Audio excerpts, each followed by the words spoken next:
जम्मू कश्मीर के लिए नहीं बल्कि पूरे मुल्क के लिए काला दिन है, क्योंकि आज के दिन ही जम्मू कश्मीर का जो स्पेशल स्टेटस है, जो हमारा आईन है, जो हमारा झंडा है, हमसे गैर आईनी गैर कानूनी तरीके से छीन लिया गया।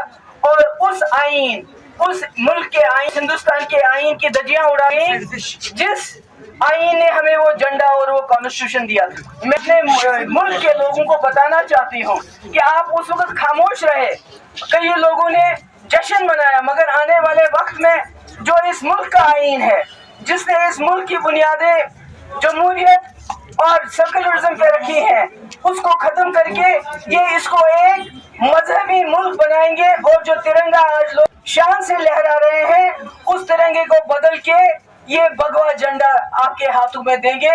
उसके बाद आप पछताओगे, तब कुछ होने वाला नहीं होगा। मैं कहती हूँ अभी भी होश में आओ ए हिंदुस्तान वालों, नहीं तो तुम्हारी वो जो कहते हैं दास्तान भी न रहेगी दास्तानों में। क्योंकि ये लोग चाहते हैं इस मुल्क को मजहबी बुनियादों पे बांट के मजहबी मुल्क बना के यहाँ के तिरंगे झंडे को खत्म करके उसको भगवे झंडे में तब्दील करें।